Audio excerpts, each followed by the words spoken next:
اجتماعنا هذا في هذه المرحلة العصيبة وفصيلة في آثار الحرب أنهكت المجتمع بأكمله، وقد كان لها التأثير الأكبر على فئة الشعب عامة وعلى فئة الشباب خاصة.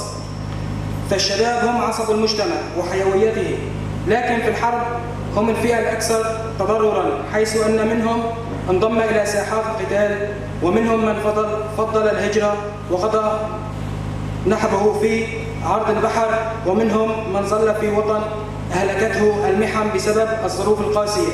لا شك أننا في مرحلة حساسة يتطلب مننا جهوداً كبيرة لنستقطب فئة الشباب حتى لا يتجهوا إلى المخدرات والأفعال السلوكية الخاطئة.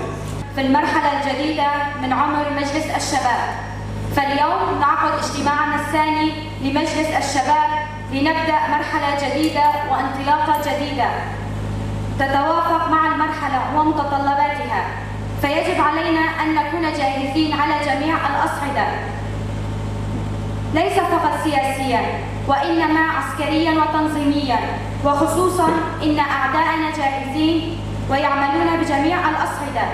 فها هي تركيا عدوة الماضي والحاضر والمستقبل، قد بدأت عملها العسكري علينا بالنيابة عن الرأسمالية العالمية وقوة الهيمنة، فرغم التزامنا بالاتفاقات التي تحفظ أمنها وحدودها إلا أنها تستمر في حربها، وهذا يبين لنا خبث مخططاتها تجاه شعبنا كسوريا عامة.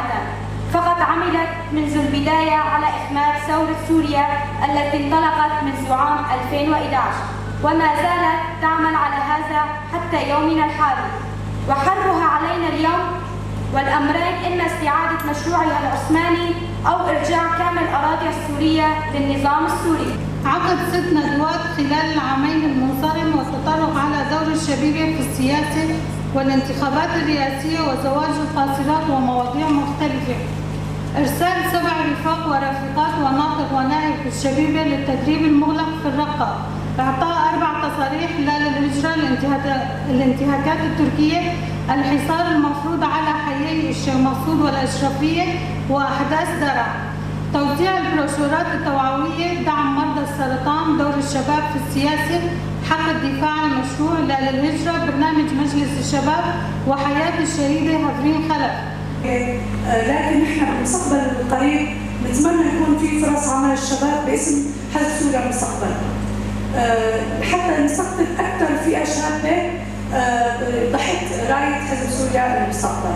جوان مجموعي جوان خالدك، نقص جوان تكمل أصل فكر أخلاق شان خبرة قبل بقوارزة بقوارزة كده بمربى نين جوان تكمل أصل يكونن بمخدرات بمجي جوان خالدك.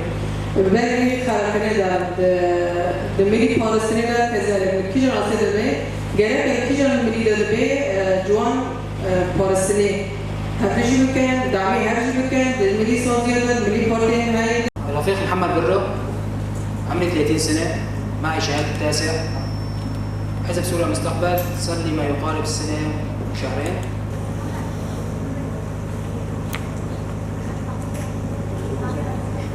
تم انعقاد الاجتماع الموسع الثاني لمجلس شباب حزب سوريا المستقبل بتاريخ 13/12/2022 تحت شعار بطبيعة الشباب سننتقم لشهدائنا ونضمن مستقبلنا الحر. اجتماع بالوقوف دقيقة صمت إجلالا وإكراما لأرواح الشهداء، وبعد الترحيب بالضيوف تم إلقاء كلمة باسم مجلس الشباب العام، تلاها كلمة باسم مجلس حلب، ومن ثم تم قراءة التقرير للعامين المنصرمين، وبعده فتح باب النقاش حول الوضع التنظيمي لعمل مجلس الشباب خلال الفترة الماضية، من خلال التأكيد على دور التنظيم في التحول الحزبي والارتقاء به.